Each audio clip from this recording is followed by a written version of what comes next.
As God's children, it has always been our lifestyle to worship the Lord and bring Him glory in everything that we do. We always give our best to God because we know that we cannot outgive Him. He got our back and He will always provide. Part of our worship to the Lord is our giving. We may be in the middle of crisis, but we will still hold on to what the Lord has promised. As the Bible says in Malachi 3:10, "Bring the whole tithe into the storehouse that there may be food in my house.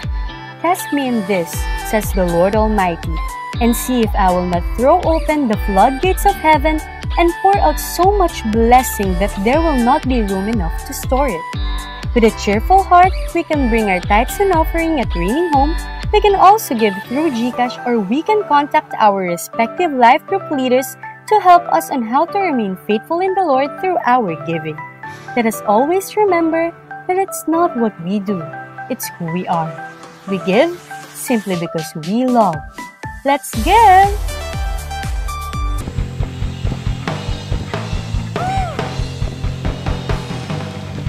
Wanna give you what you deserve, and no nothing in reason.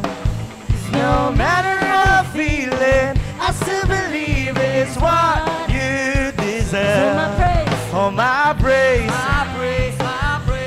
belongs to you. All my praise, All my praise, belongs to you. I shout it to the world.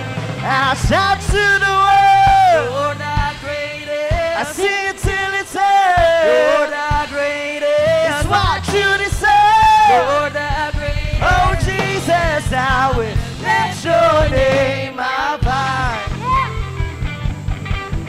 Abide. I will let your name abide. So I give you. I wanna give you what you deserve, and no nothing in. No matter how I feel, no matter how I feel it, I still believe it's what you All my deserve. praise, All my praise belongs to you. belongs to you. All my praise, Belongs to you. I shout it to the world. And I shout to the world. You're the greatest. I sing it till it's heard. You're the greatest. It's what you deserve. Oh, Jesus. Oh, Jesus, I will lift your name abide. Woo. Abide.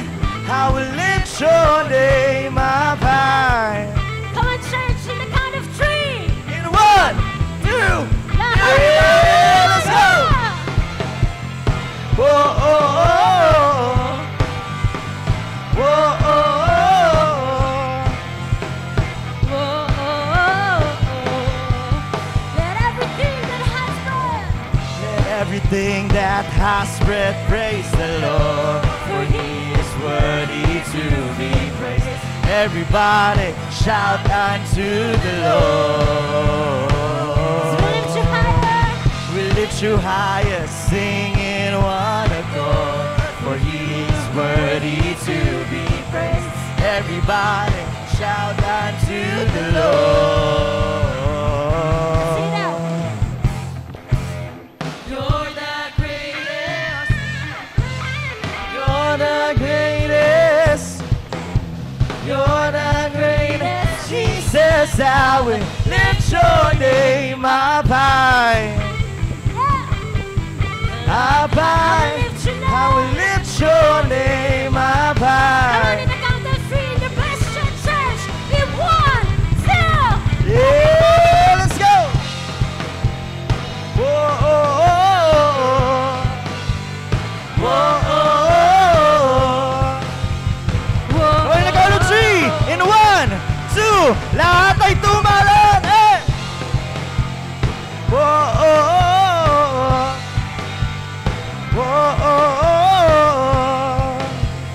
Whoa, oh, oh, Let everything that has breath praise the Lord. Let everything that has breath praise the Lord, for He is worthy to be praised. Everybody shout unto the Lord. We lift you higher. We lift you higher, singing one accord. He's worthy to be praised. Everybody shout unto the Lord. You're the greatest. You're the greatest.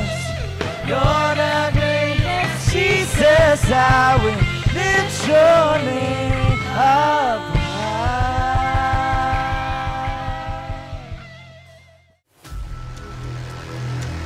Every individual is a generation.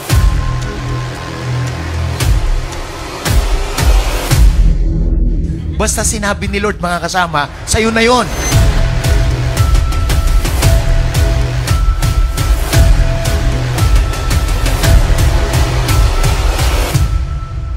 You are created for the Lord.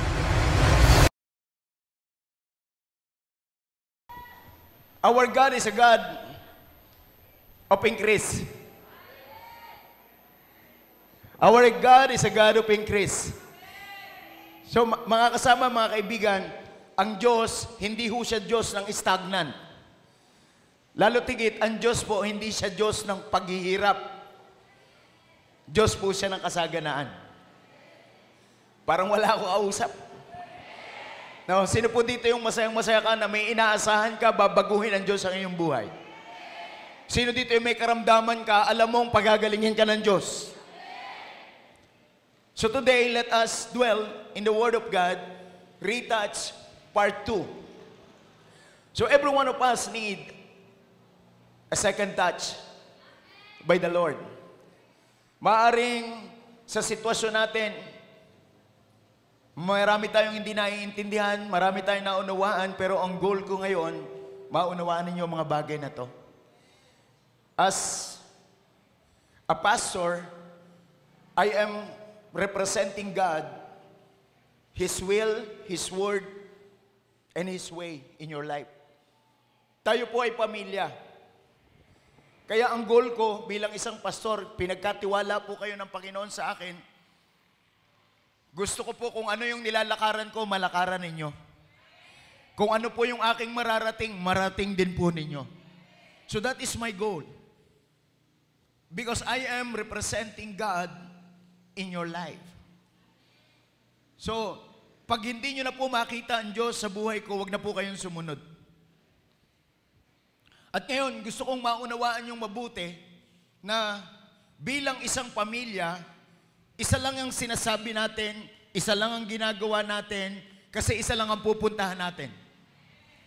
Hindi pwedeng iba-iba, hindi pwedeng kanya-kanya. Pamilya.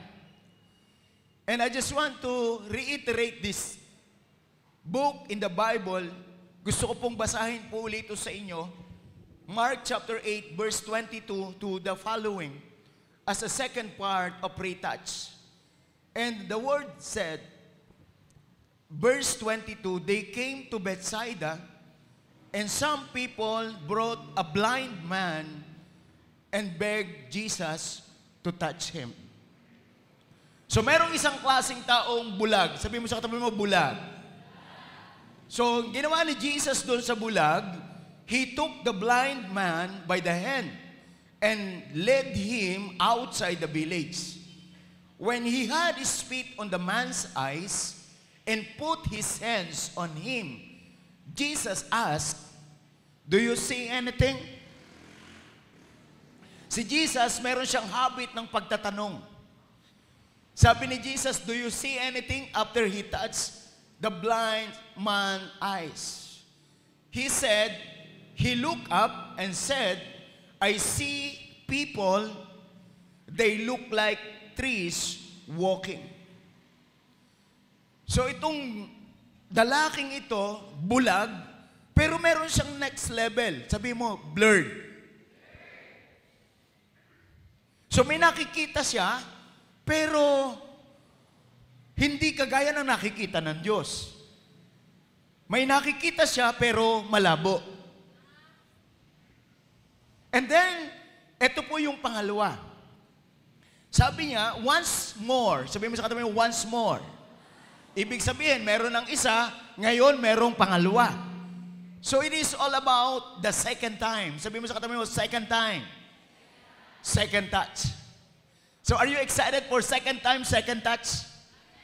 It is possible na matagal ka na sa church pero wala nangyayari sa buhay mo. Walang problema sa church. Hello?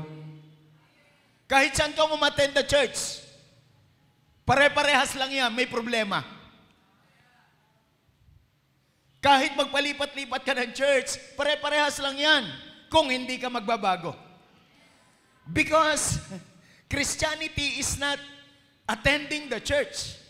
Christianity is a covenant relationship. So kaya, ito yung sabi niya, once more, sabi mo sa kanya, once more. Jesus put His hands on the man's eyes. Then his eyes were opened. Are you excited today that your eyes will be open to the things of God? Hello? Totoo ba na ang mata natin, lahat ng kasamaan nakikita mo? Exposed tayo sa kasamaan and lahat ng masama ngayon, normal na lang. Normal na ngayon ang mga tao na hindi sumusunod sa Diyos. Normal na ngayon ang mga bagay na gumagawa ng mali. That's normal. Sabihin mo sa katabi mo, normal. So, bukas na bukas ang mata sa kasamaan, pero pagdating sa kabanalan, ang hirap gawin. So, ito yung problema. Sabi niya, once more, Jesus put His hands on the man's eyes, then his eyes were opened. His sight was restored. Sabi mo sa katabi mo, restored sight. And he saw everything clearly. So I just want to share to you, kapag ka pinag-usapan natin ng content, ang importante yung quality.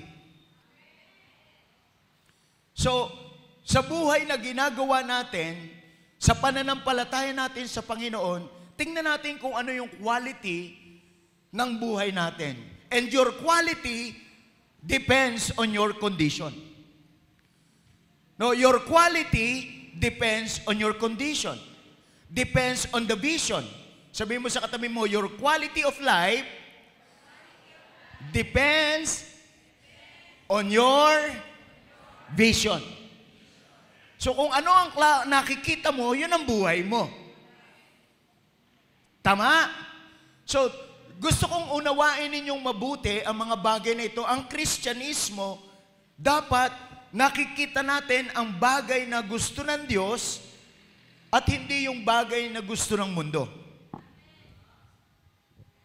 So that is Christianity is all about. No, na dapat ang nakikita natin yung mga bagay na gusto ng Diyos, nakikita rin natin ang mga bagay na ginagawa ng mundo, pero pinipili natin si Lord. That is Christianity is all about. Choosing God always in our life. So we need to have, number one, dapat meron tayong scriptural mindset. Ano daw po meron? Scriptural mindset. Yung utak natin, naka-align kung ano yung sinasabi ni Lord. Hindi yung utak natin, kinukontra kung anong sinasabi ni Lord. Hindi garantiyang matalino tayo ay tama ang iniisip mo. Ang totoong tama, yung sinasabi ni Lord. So, your vision determines the quality of life you have. So, your value determines on your vision. Sabi mo sa katabi mo, determines in your vision. But I just want to tell you three things. There are three kinds of vision. Number one, dito sa verse na binasa natin, blind vision. Pakisabi sa katabi, blind vision. So pwedeng ikaw ay nasa church, pero wala ka nakikitang maganda. So kung wala ka nakikitang maganda, wala ka rin magagawa maganda. Kasi what you see is what you get. So dapat, if you have this problem, Hindi pwedeng ang Kristiyano uupo lang. Kasi lilipas ang buhay pagkatapos ng kamatayan, paghuhukom. So our life here on earth is not just to be a Christian alone, but our life here on earth is preparing to be with God forever. So ang problema, maraming mga tao sa loob ng simbahan, bulag na lang sila. Bulag sila. Blind vision. Akala nila pag nakaupo sa church, pag Sunday, praise the Lord, glory to God, hallelujah. Bulag na bulag. Isusuot yung Sunday best. Pagkatapos ng Monday, Sunday beast. Monday beast. Pag Sunday, suot ang Sunday best. Pag Monday to Saturday, suot ang Monday beast. Sabihin mo sa katabi mo, halimaw. Bago lang nag-sink in. Hindi ka dapat naghuhubad ng pagiging Kristiyano mo. At dapat hindi ka rin nagiging halimaw. Pakisabi sa katabi, Sunday best is everyday best. Nagiget nyo po ba mga kasama? No more beast in you. So dapat, nakikita mo lagi yung sarili mo kasi hindi ka bulag. It is hard for you to become blind. Kasi hindi mo makikita ang sarili mo, hindi mo makikita ang ibang tao, hindi mo makikita ang nilalakaran mo, hindi mo rin makikita ang pupuntahan mo. So, ano ka bilang isang Kristiyano? Ano ang dulo nito? Ano ka 2 years from now? Ano ka 5 years from now? Tingnan mo nga yung katabi mo. Ngayon lang ganyan yan. Sino may nagiget? May lalabas na magandang bagay dyan kasi yan ang salita ng Panginoon sa buhay niya. You cannot underestimate ang katabi mo. May magandang mangyayari sa kanya. Sabihin mo sa katabi mo, pag nakita mo. Ang problema, pag bulag, nangangapa. Ito maganda, alin? Dito tayo dadaan. Saan? Sabihin mo sa katabi mo, bulag eh. Kapag bulag, madilim ang iyong paligid. Hating gabing walang hanggan. So it is darkness. If you are blind, you are saturated by darkness. And darkness is the kingdom of the devil. Sabihin mo sa katabi mo, walang understanding. Puro kadiliman. So, blind vision. Second is blurred vision. Sabihin mo sa katabi mo, parang camera. Di ba? Sino sa inyo, lahat ng blurred, ini-upload mo? Di ba ang ina-upload mo yung clear? Pinipilter mo pa nga eh.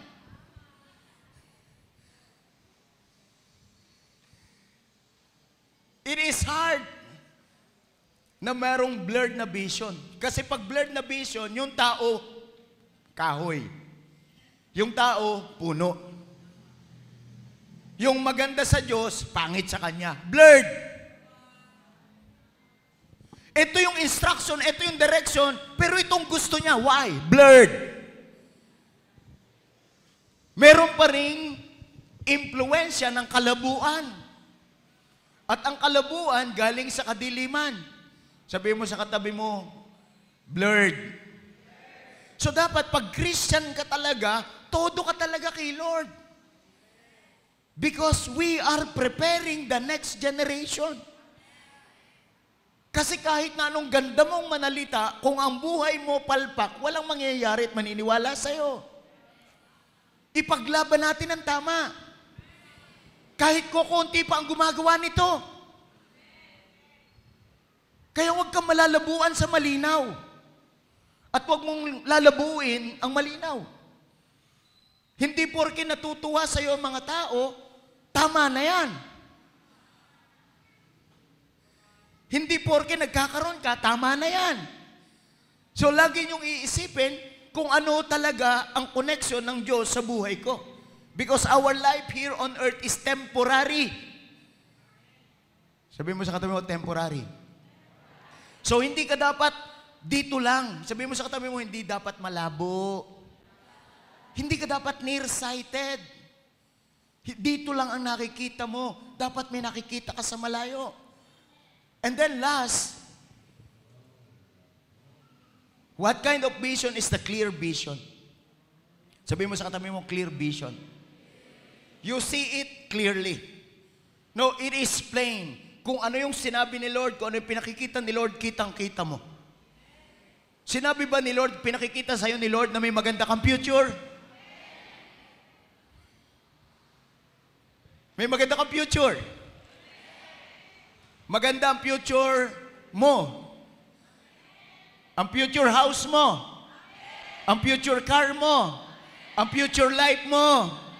Ang future wife mo. Ang future husband mo. Ang future sons and daughters mo.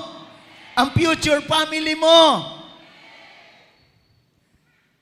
So it must be clear to you na hindi ka dapat nai-inlove sa walang Diyos.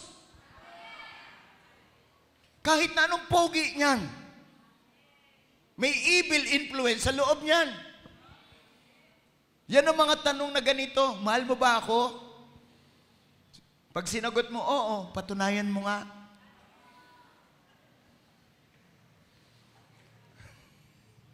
Yan ang malaking problema. Pag malabo sa'yo yun, delikado tayo. Tandaan natin mabuti, kapag malinaw tayo, sa lahat ng bagay na ginagawa natin, sabi ng 2 Corinthians 5:7, for we live by faith and not by sight.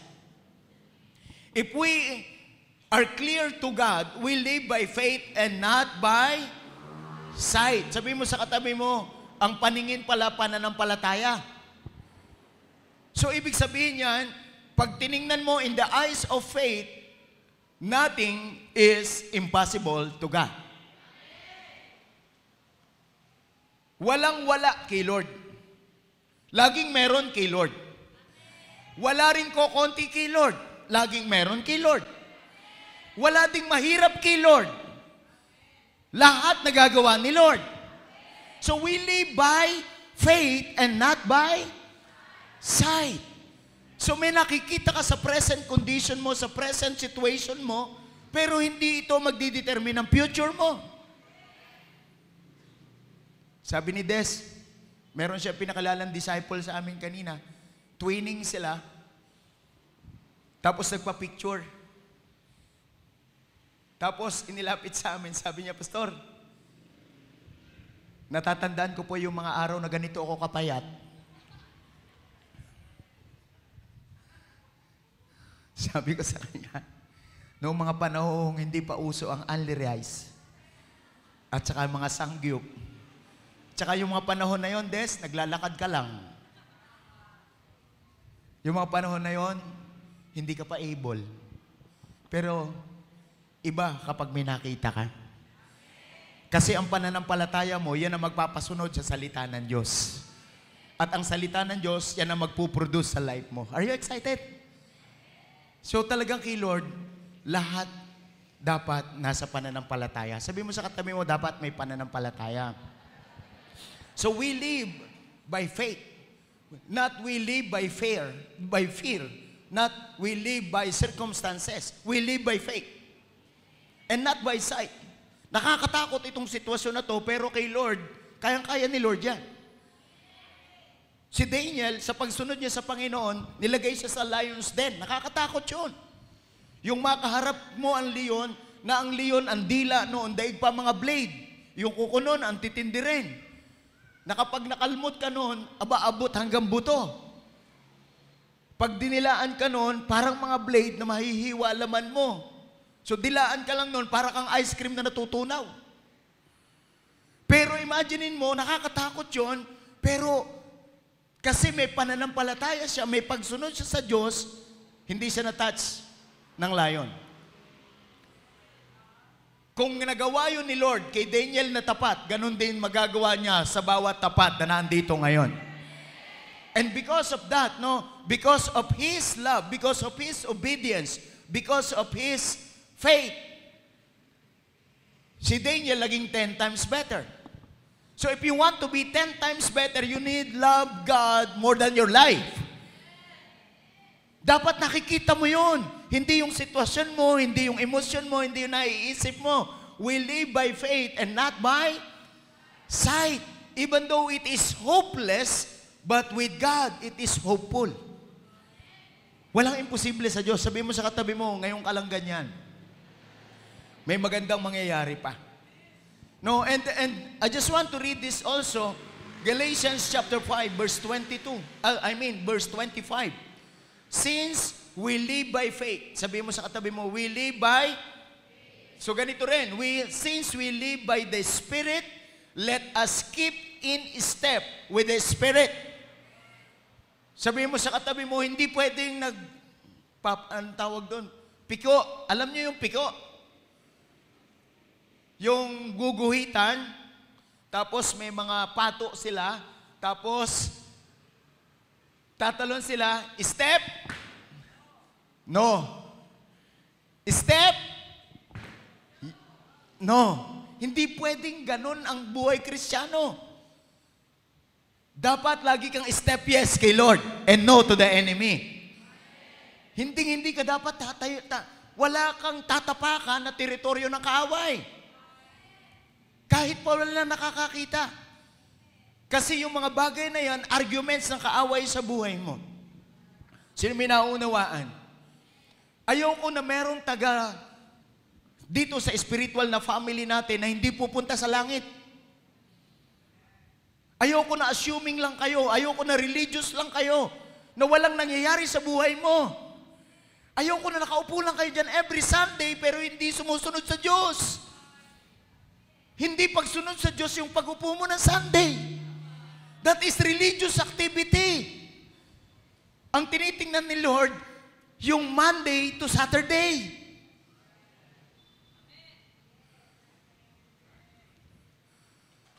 Hello? Sabi mo sa katabi mo, hindi pwedeng pekein si Lord. So kaya dapat may clarity. Sabi mo, may clarity. So as a church, as a family, dapat kasama ka dito. Walang maiiwan. Kasi sa buhay may standard. Hindi pwedeng walang standard. Tinan mo yung katabi mo, kumusta? May standard ka ba? Kasi yung standard na yan ang magme-maintain ng value. Yan ang magme-maintain ng quality. Sabi mo sa katabi mo, pag walang standard, walang quality. Pag walang quality, walang value. Nagiget nyo? Nagiget? So yung standard, siya ang magme-maintain ng quality kasi yung quality na yun ang magpe-preserve ng value.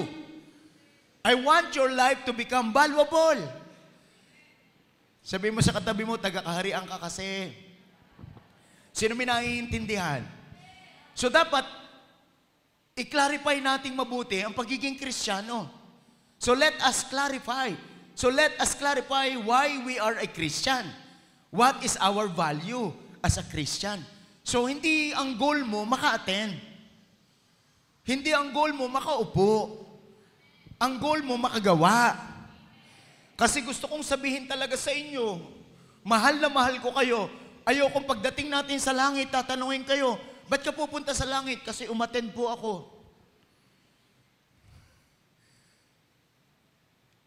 Christianity is a covenant relationship.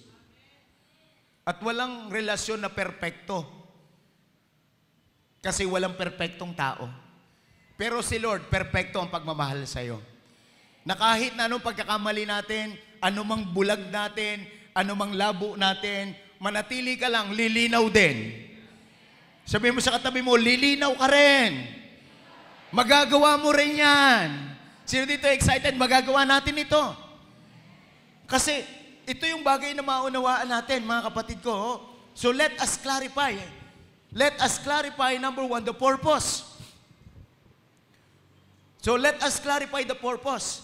Ano yung purpose natin dito, mga kapatid ko? Why we are here? Because we love God. So anything na pinagagawa natin dito, nagko-cooperate ka, nagpa-participate ka. Kapag nag-worship, mag-worship ka, huwag ka makipagkwentuhan. Tapos magtataka ka, ba't wala nangyayari sa buhay ko? Eh, kumusta ka ba? Paano mo pinapahalagahan ng corporate worship? So, let us clarify. No, why we are here? Because we love God. Why we are here? Because we love His people. So kaya tayo nag-i-exist as a church. Kung bakit merong reigning light? Because we love God and we love people. At ang people, hindi lang yung katabi mo. Yung wala pa dito, mahal mo rin yan. So sabi ng verse, Matthew 22, verse 37 and 38, Jesus replied, love the Lord your God with all your heart, with all your soul, and with all your mind. This is the first and greatest commandment. And the second is like it, love your neighbor as yourself. So we need to clarify our purpose. So, kapag nagmamahal ka sa Panginoon, susunod ka. May mga bagay na pinagagawa sa atin ng Panginoon, gawin natin kasi nagmamahal tayo. Hindi yung pinahihirapan tayo ng church na yan. Bakit lagi may devotion? Bakit may winning soul? Bakit merong making disciple? Bakit may mga giving pa? Mga kasama, mahal ko kayo, kaya ko sinasabi to sa inyo. And if you are irritated right now, congratulations. Because irritation helps you to grow. I am not preaching a convenient and comfort message. I want you to be uncomfortable. I want you to irritate. Na kung hindi ka magbabago, aalis ka na lang dito. Kasi ito ang pamilya. Kung kapamilya ka, gagawin mo to. Huwag ka lang makikikain. Tapos di ka naglilinis ng bahay. Alam mo, pagkapamilya, nag-aayos ng upuan bago umalis. Alam mo rin pag hindi pa tapos, wala na. Alam mo kapag pamilya, madaling sumunod. Alam mo rin pag hindi, marunong pa siya. Para bang may utang na loob pag umaten ka sa church? No. You need God. Ang inaayos dito, ugali. Sabi mo sa katabi mo, ayusan ang ugali. Hindi palakasan ng trip. Kung may toyo ka sa inyo, doon na lang. May toyo ka sa komunidad mo, doon na lang. Pero dito, hindi obra toyo mo. Basta taga-raining light ka, masunurin ka.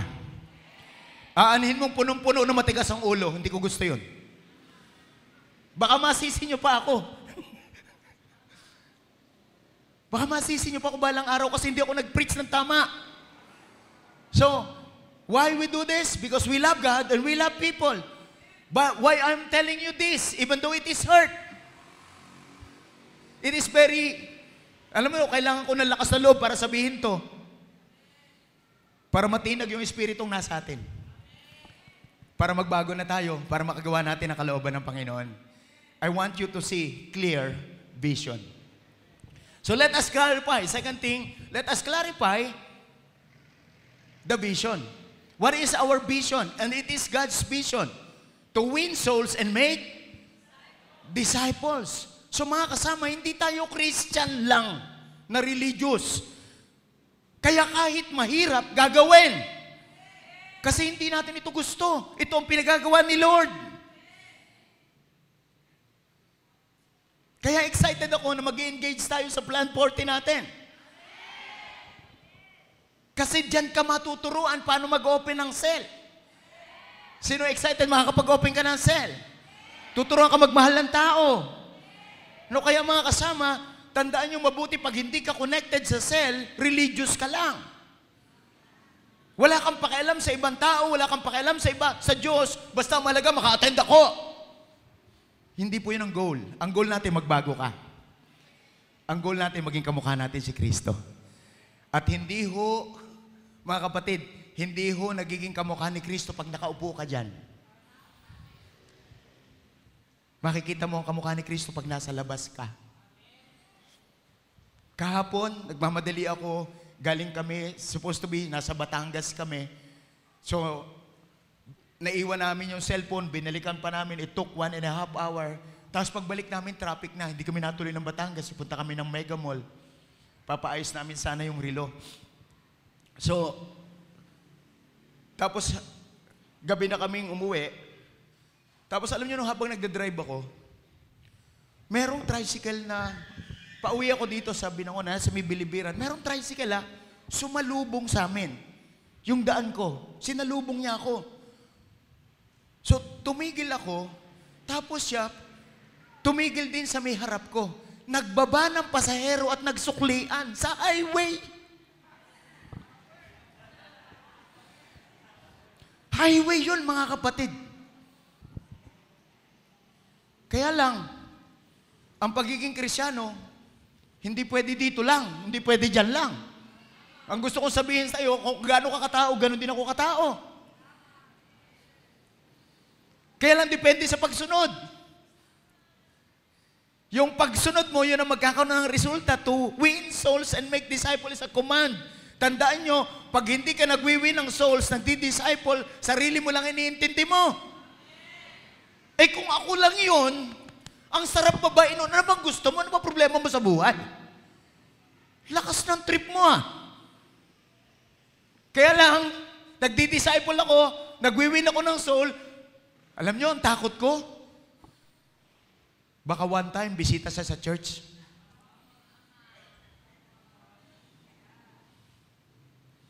Bigla akong nag-behave. Sabi ko, ipipreach ko nga pala yung purpose at saka yung vision. Kay buti-buti mo, Panginoon, sa lahat ng oras. Alam niyo bang protection mo ang winning souls and making disciple? Pag hindi mo ito gagawin, buhay mo ang nasusunod mo, wala kang pakialam sa iba, wala kang pakialam sa sinasabi ng Diyos, you are just religious people attending church on Sunday.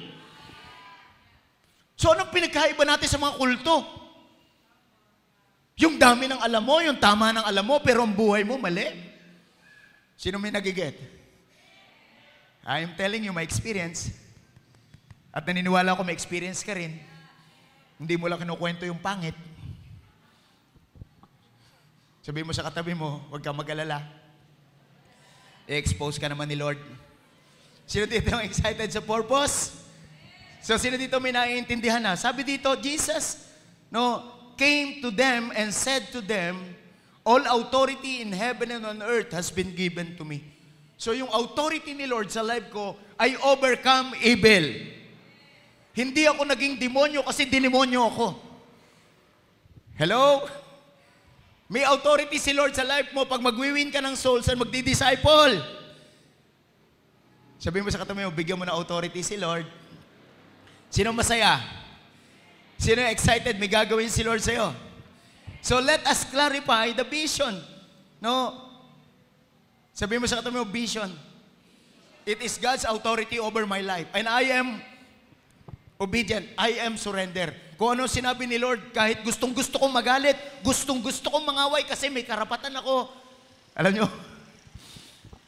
pinigilan ako ng Panginoon kasi baka sa susunod na linggo dito siya nakaupo. Grabe, pagkatapos naman yun, hindi ko siya binusinahan. Ang bait-bait ni Lord sa life ko. Grabe yung mga ganun, dug-dug-dug-dug. That's battle. Madaling magpakabait pag nandito. Hallelujah, praise the Lord, Lord to God. Amen. Pero pag uwi mo, yung bang kapangyarihan ng Diyos nasa buhay mo pa? Nagwiwin ka ba ng soul? Nagdi-disciple ka ba? So babantayan mo ang sarili mo, hindi lang para sa sarili mo, para sa ibang tao.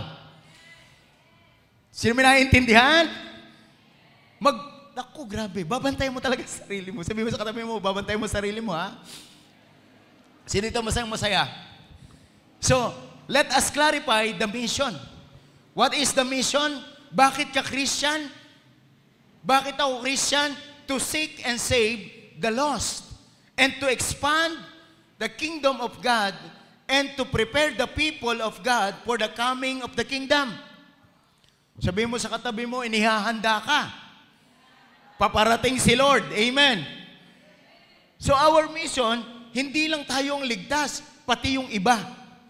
Kaya sabi ng Luke chapter 19, verse 10, why Jesus came here on earth? For the Son of Man came to seek and save the lost. Sino dito ang Christian? Taas ang kamay. Representative ba tayo ni Jesus? Ilan na naligtas dahil sa buhay mo? Kung wala ka pa nasisiran, wala. Pero, tandaan nyo, ang pangalawang tanong ko, ilan ang maiimpyerno kasi hindi ka nag-share? Kasi naging maramot ka, sabi mo sa katabi mo, Christian. Ano, alam mo ibig sabihin ng Christian? Christ in us. No, pag tinanggal mo po yung Christ, ang matitira po dyan, I-A-N. Ano yung I-A-N? I am nothing. Sabi mo sa katabi mo, I am nothing. I am nothing. Wala ako kung wala si Kristo. So dapat thankful tayo dito. Sino dito ang thankful ka kasi narito si Kristo? So, tingnan natin mabuti. No? Sabi mo sa katabi mo, let us clarify the mission. Sino dito yung excited ka sa mission? Kaya tayo, Kristyano, may mission tayo dito. Sabi mo sa katabi mo, may mission. Kasi pag hindi ka gumagawa ng mission, naku, ang lakas mo mag-contribute sa konsumisyon. Mangungonsumi ang mga tao pagkasama ka.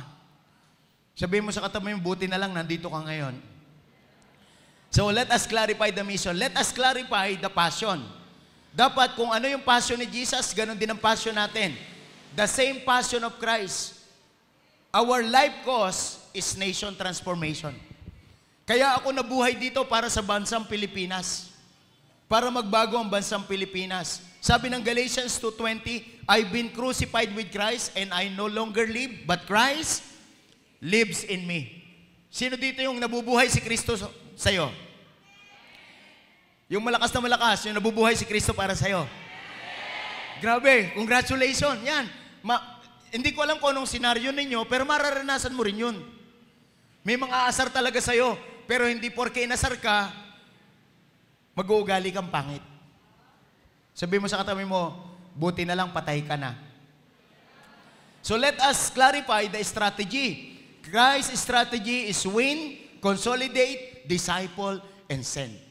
So kina-clarify natin ito kasi mag-engage tayo lahat. Are you excited?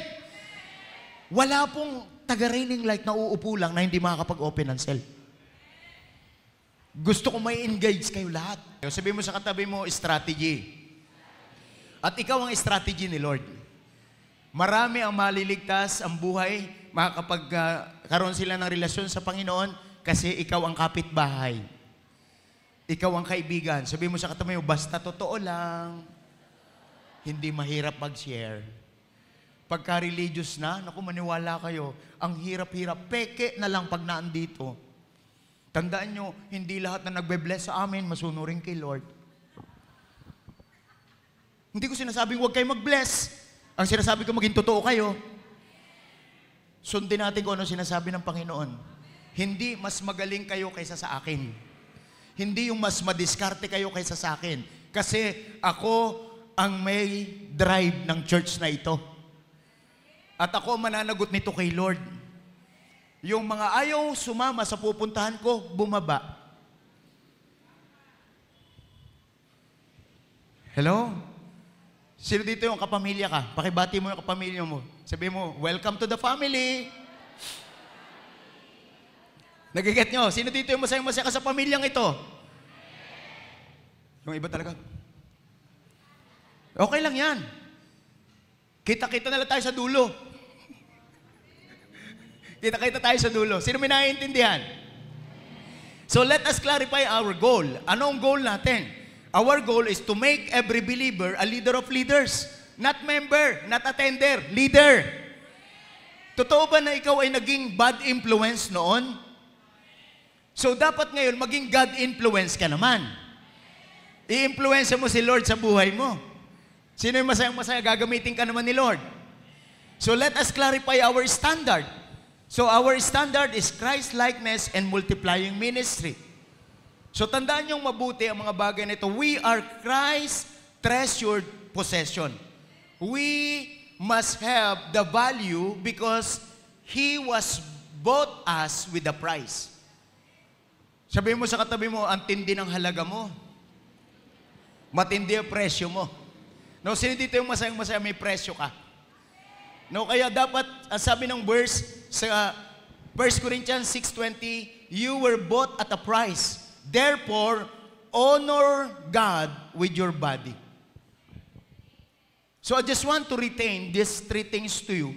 Nung maklarify na natin to, bakit kailangan nating mag-engage lahat dito sa pinagagawa ng Diyos? Because every one of us will be judged. Hindi porke Christian ka na, tagalangit ka na. I just want to remind you, sabi ng Hebrew chapter 9 verse 27, no? Hebrew chapter 9 verse 27. Tingnan niyo itong verse na ito para maunawaan natin, no? Hebrew chapter 9 verse 27. Just as man is destined to die once, and after that to face judgment. So mga kapatid ko, mga kasama, ang bilang isang Kristiyano, meron palang judgment. And our God is a great judge. That's why in 2 Corinthians chapter 5 verse 10, for we must all appear before the judgment seat of Christ, so that each of us may receive what is due to us for the things done while in the body, whether good or bad. Hindi porke Christian ka na, puro good na magagawa mo, nakakagawa ka rin ng bad. Sino dito yung amin, nakakagawa ka ng bad? Nakakapag-isip ka ng bad? Nakakapagsalita ka ng bad? So sabihin mo sa katabi mo, i-judge. So gusto kong maunawaan ninyo, we will be judged by three things. Number one, we will be judged by our words. Yung pananalita natin. Sabi ng word ng Lord, Matthew chapter 12 verse 36, but I tell you that everyone will have to give account on that day of judgment for every empty word they have spoken. For by words you will be acquitted, and by your words you will be condemned. So mga kasama, what's your word? Dapat ang lumalabas sa buhay, sa bibig natin, ang lagi natin pinag-uusapan kung ano yung gusto ng Diyos, kung ano yung salita ng Diyos, kung ano yung paraan ng Diyos, at hindi yan nakakasawa. Inaawat ako ng aking asawa pag ako nagsasalita sa ganito. Sabi niya, love, tama na. Siya na mismo yung umaawat sa aking kausap. Kasi, excited ako na pag-usapan ko ano yung mga bagay na gustong ipagawa sa atin ng Panginoon. Sinisituit ko na ang aming conversation, puro makalangit. We will be judged according to our words. Kaya sa cell group, huwag niyong pag-usapan ng gusto ang problema. Huwag niyong pag-usapan kung ano yung mga issues. Ang pag-usapan niyo kung anong pinagagawa ni Lord. We will be judged according to our words. And number two, we will be judged according to our character. Sabihin mo sa katabi mo, pag-uugali. So Galatians chapter 5, verse 25, sabi ng verse, these who belong to Christ Jesus have crucified the flesh. I mean, those who belong to Christ Jesus have crucified the flesh with its passions and desires. Since we live by the Spirit, let us keep in step with the Spirit. So my dear brothers and sisters in Christ, ang ugali ay mahalaga, hindi yung pag-upo at pag-attend. Bantayan yung ugali nyo. Bantayan natin ang ugali natin. Kung kayo mag-asawa, magbantayan ang ugali. Huwag maghusgahan, magbantayan. Hello? Totoo ba na maraming mga tao sa loob ng simbahan, sila nagkukondinahan sa isa't isa? Pag pamilya, ayan, pa-church ka pa. Ginagawa mo naman to. So tandaan mo, mabuti, sabihin mo sa katabi mo, magbantayan ng ugali. Ang goal natin, Christ-likeness. No? At walang taong perpekto, maging leader, hindi perpekto. Ang perpekto lang si Lord. No? Kaya dapat talaga model natin si Jesus. So let us, verse 26, let us not become conceited, provoking, and envying each other. Sabihin mo sa katabi mo, walang inggitan. Walang awayan. So, yan yung mga bagay na dapat ugali natin. Sabihin mo sa katabi mo, bantayan ng ugali. So, ang huli, we will be judged not just by our words, we will be judged not by our character, we will be judged by our fruit. Mga kapatid ko, yung bunga. Alam nyo, meron ditong account sa Bible, Mark chapter 11, verse 13, 14. No, sabi ng verse, tingnan nyo mabuti to. The next day, as they were leaving Bethany, Jesus was hungry. Verse 13, seeing in a distance a fig tree in leaf, he went to find out if he had any fruit. When he reached it, he found nothing but leaves, because it was not the season of figs. Verse 14, then he said to the tree, they no one ever eat fruit from you again. And his disciple heard him. Kinurse ni Jesus yung fig tree na walang bunga. Sabi niya, kahit kailan, hindi na matitikman ang bunga mo na kahit na sino. Bakit? Naghanap siya ng bunga pero wala siya nasumpungan. Sumunod na verse. No, para sa, on reaching Jerusalem, Jesus entered the temple area, and yung sumunod na verse, yung 20:21. Para natin, no? In the morning, as they went along, they saw the fig tree withered from roots. Verse 21, Peter remembered and said to Jesus, Rabbi, look, the fig tree you cursed was withered. Bakit isinumpa ni Jesus yung puno? Kasi walang bunga. We will be judged, not just according to our words, not just by according to our character, we will be judged according to our fruit. And then Luke chapter 13, verse 6 to 9. Luke chapter 13, verse 6 to 9 says, then he told his disciple, ang context nito is all about fruit.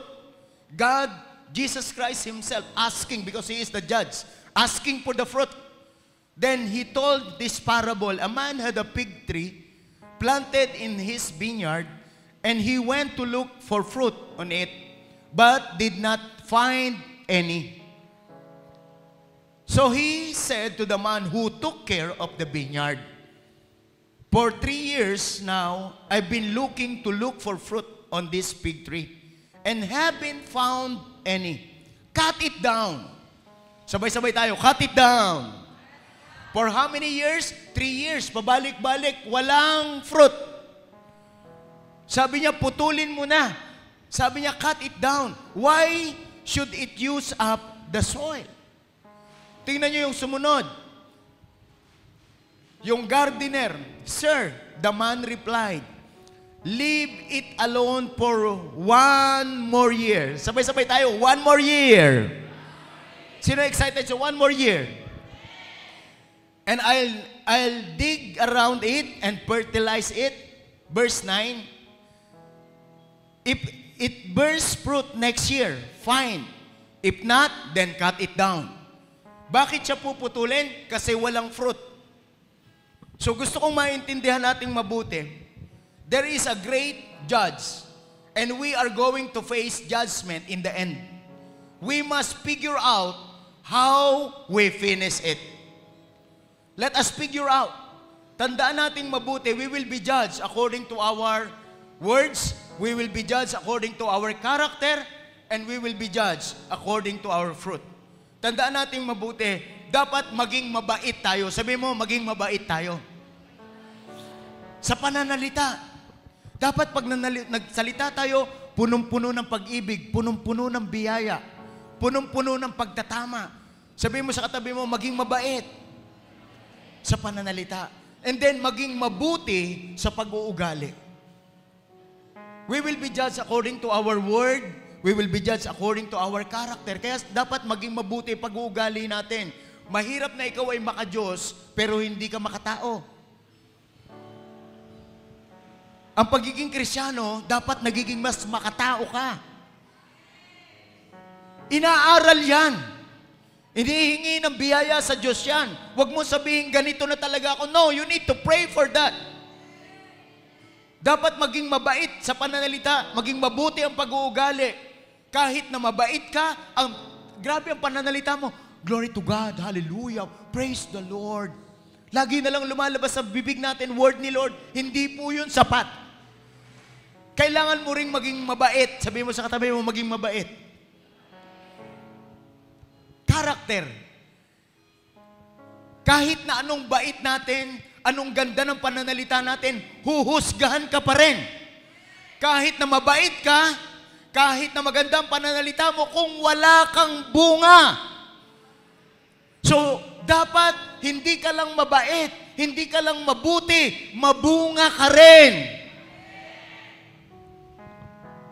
Because we will be judged. Ayokong dayain kayo. It is out of my passion, out of my love for you, why I'm telling you this. Because I sense in the Spirit that this church, maraming mga taong nakaupo lang dito pero hindi na sumusunod sa Diyos. And this is my heart's desire. Ayoko na meron dito na mapabayaan. Ang gusto ng Panginoon, maging fruitful ka. Ang gusto ng Panginoon, maging productive ka. That's why we need second touch. Maaring mabait ka na sa pananalita mo. Mabuti ka na sa pag-uugali mo. Pero ang gusto ng Panginoon, hindi ka lang mabait, hindi ka lang mabuti. Ang gusto ng Panginoon, mabunga ka. So that's why I am working it out right now. Kinukultivate ko kayo ngayon. Iniirita ko kayo ngayon para maging fruitful ka. See you in heaven. Every one of us worth 1,000. The least of us will become 1,000. If God touch you today. If God touch you today. So huwag kang makampante na ikaw ay Kristiyano, magaling manalita. Huwag kang maging kampanting Kristiyanong maganda ang ugali. Hindi ko sinasabing masama yun. Pero hindi yun lang. Hahanapan ka ng Panginoon ng bunga. Ang tagal mo sa church. Ilan ang upuan doon na nagasgas ng puwit mo? Pero asan ang bunga mo? Kaya ang pagiging Kristiyano, mga kapatid, covenant relationship yan. So today, I just want to pray for you. I want to pray for you today. Na hindi ka lang maging mabait, hindi ka lang maging mabuti, maging mabunga ka rin. Kasi hindi ako may gusto niyan, ang Diyos ang may gusto niyan sa'yo. At hindi lang ito gusto ng Diyos sa'yo. Nagdeposito siya ng word sa'yo. God said to our forefather Adam, be fruitful and increase in number. Sabi ni Jesus, magiging mabunga ka lang. In John chapter 15, sabi ni Jesus, you did not choose me, but I chose you and appointed you to go and bear fruit. Fruit that lasts. And whatever you ask in my Father, I will give it to you in my name. So mga kapatid ko, mga kasama, ang susi ng lahat ng ito, nasa Panginoon. I just want to pray to each and every one of us. Kaya po, inirarally ko ang lahat ng mga tao. Kasi gusto ko na ang church na ito masunurin sa Diyos. Gusto ko ang church na ito hindi maging religious. Huwag tayong tatagal sa church na hindi tayo nagiging fruitful. Huwag tayong tatagal sa church na hindi tayo nagiging instrumento ng Panginoon sa buhay na ibang tao. Let us stand in our feet. Fruitfulness is God's command in our life. Kaya hindi mo pwedeng sabihin hindi mo kaya. Yes. May limitasyon tayong mga tao, pero sa panahong hindi natin kaya, kaya ni Lord. So, alisan natin yung sitwasyon na kumukulong sa atin. Tandaan natin, hindi mahalaga yung ngayon. Ang mahalaga yung dulo. Sapagkat lahat ng ngayon lilipas. Yung panahon lumilipas. Yung ganda lumilipas. Lahat ng bagay sa mundong ito, walang permanente, lilipas yan. Pero ang hindi lilipas yung salita ng Panginoon. Hindi lilipas yung kalooban ng Panginoon. So mga kasama, may dulo tayong pupuntahan. May dulo tayo. Huwag mong tingnan ang sitwasyon mo ngayon. Ang tingnan mo yung dulo. May 3 klase ng vision. Blind vision, blurred vision, pero merong clear vision. We will be judged according to our words. We will be judged according to our character. We will be judged according to our fruitfulness. So dapat, hindi tayo lang mabait. Hindi lang tayo mabuti. Dapat mabunga ka rin. So ini-encourage ko kayo doon sa next level. Maybe, mabait ka na. Maybe, mabuti ka na. Baka kailangan mo na lang bunga. Kasi kahit na mabuti ka, mabait ka, kung wala kang bunga, hindi ka pa rin i-welcome ni Lord. Kasi hindi nag-activate yung word ni Lord sa life natin na be fruitful, increase in number. You did not choose me, but I chose you to bear much fruit. So it is God's word. So today, just raise up your hands as a symbol of surrender. Remove the spirit of religiosity. Remove the spirit of pride. Remove the spirit of disobedience. Remove the spirit of rebellion. Na kung ano ang sinabi ni Lord, gagawin natin. Just raise up your hands. Father, thank you. Lord, we worship you. We worship you, God.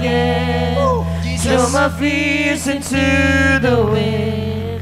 I am desperate for a touch. Lord, I need your touch, Lord. I need your touch. Connection, connection, connection. Touch is all about connection. Just connect to God right now. Connect to God. Connect to God. Connect to God. Jesus. Detach from the world. Connect to the Lord.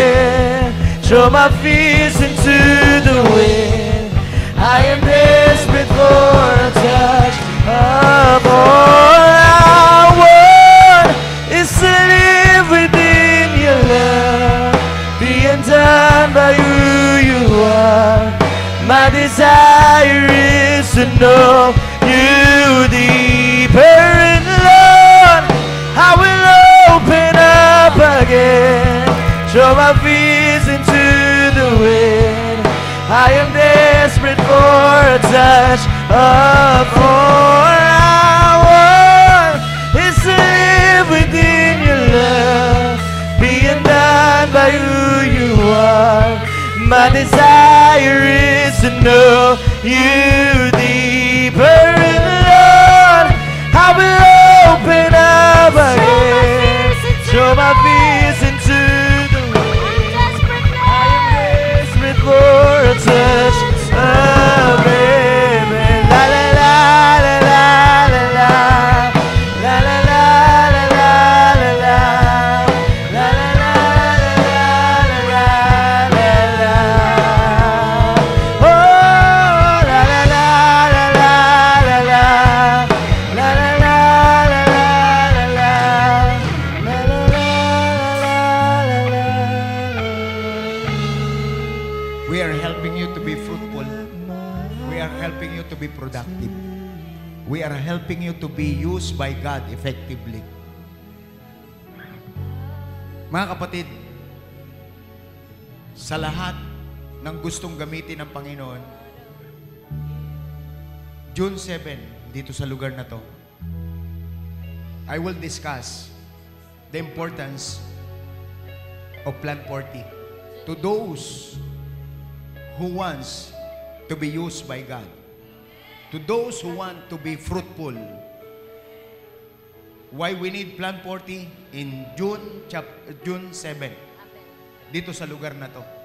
Sa lahat ng mga primary leaders, mga cell leaders, lahat ng kakilala nyo, engage nyo dito. Kasi ayaw natin na meron lang religious people na uma-attend. We don't want attender.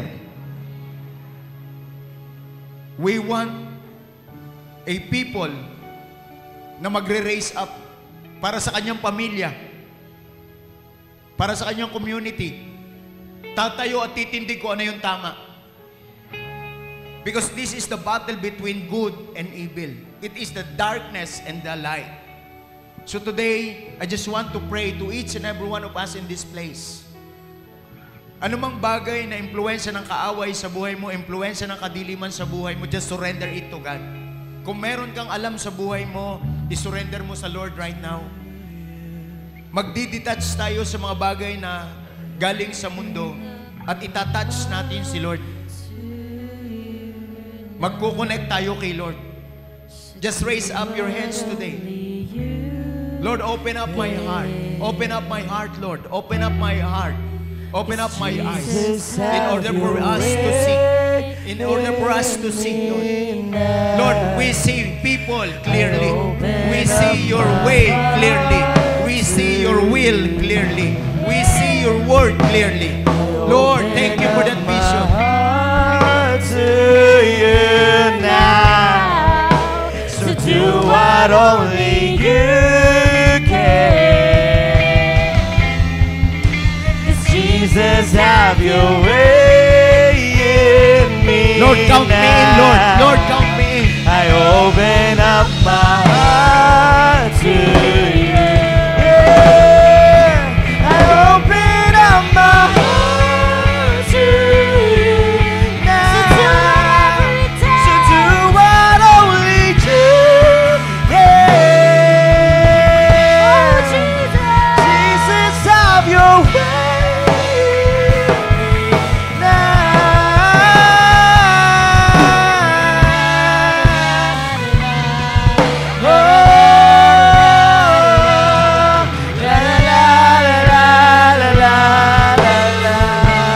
Lord, your kingdom come. Your will be done. Here on earth as it is in heaven. Your kingdom is rich. Your kingdom is prosperous. And we belong to you, O God. That's why, Lord, bless these people, O God, of yours. Lord, nawa po, wag maging religious people, kundi maging kingdom people po kami. Sapagkat kapag kingdom people kami, Lord, hindi lang namin gagawin ang kalooban mo, Lord God, kundi yung buhay namin magiging distinct. Yung buhay namin, Panginoon, magiging evident. Ang buhay namin magmamanifest ng iyong glory in all aspect of our life. Lord, magiging fruitful kami, magiging productive kami, Panginoon. Lord, sinabi mo sa iyong salita, Lord God, in Malachi 3:18, Lord, you will now see again the distinction between the righteous and the wicked, between those who serve God and those who do not. Lord, nagdodraw kami ng line. We belong to you, O God. Lord, nire-receive namin in our spirit na wala nang impluensya ang mundo sa amin. At Lord, hindi lang ang buhay namin, Panginoon, ay para sa iyo. Lord, lahat ng bagay sa buhay namin manggagaling sa iyo. Lahat ng bagay na kailangan namin, Panginoon, ibibigay mo sa amin kasiya-siya at talagang ganap. Sapagkat ito ang layunin kung bakit nagpunta dito sa Jesus. Kaya Lord, pinagpe-pray ko po ang aking mga kapatid na nandito, mag-engage kami sa agenda mo. Mag-engage kami sa vision mo. Para Lord, i-fund mo yung life namin. Lord, para pag dumating yung time, Lord, kahit maganda kaming manalita, religious yung pagsasalita namin, biblical yung pagsasalita namin, yung ugali namin, Panginoon, hindi po sapat yun. Sapagkat ang gusto mo, maging mabunga kami. Lord, wag kaming madaya na okay na kami na Kristiyano. Lord, meron kang pinagagawa sa amin. Find us faithful, Lord, and also find us fruitful. Father, we come to you. We come to you. Lord, anumang business ng mundong ito, Lord God, dinidetach namin yung sarili namin at yung kingdom business mo, God, Lord, magbibigay ka sa amin ng light, ng idea, ng concept, ng strategy, O God, ng wisdom. Ibibigay mo sa amin lahat ito para, Lord, makita ang distinction namin na ikaw ang sinusundan namin. Kaya, Lord, sa lahat ng aspect ng buhay namin, marireceive namin yung shalom blessing. When it comes to finances, nothing missing, nothing lacking, nothing broken. When it comes to health, nothing missing, nothing lacking, nothing broken. When it comes to spirituality, Lord, nothing missing, nothing lacking, nothing broken. Lord, walang anak mo na magiging mahirap. Sapagkat ikaw ang mayamang Diyos. Mag-enjoy kami sa biyaya mo. And today, God, help us to receive your promise. Help us to receive in our spirit your promise. Today, pwede bang ilagay mo yung Kanang kamay mo sa puso mo. Isil natin ngayon, your heart belongs to God. Open up your heart to God. Open up your heart to God. Remove any impurities. Remove any fear. Remove any doubt. Lord, my heart belongs to you. Lord, take care of my heart. Because the focal point of life is our heart. Lord, hindi lang kami maging mabait sa aming mga pananalita. Hindi lang kami maging mabuti ang aming pag-uugali. Panginoon, maging mabunga din po kami. Dalangin po namin itong mga bagay nito sa buhay namin. At Lord, alisin mo ang kabulagan sa amin. Wala nang bulag sa amin ngayon. Panginoon, alisin mo rin ang mga bagay na malabo sa amin ngayon. Tanggalin mo lahat ng mga bagay na malabo sa amin. At Lord, palitan mo ng lahat ng mga bagay na malinaw. Salamat po, Panginoon, ngayong pagkakataong ito. Nireceive namin ang lahat ng bagay na ito. Sa pangalan ni Jesus, Amen and Amen. God bless you.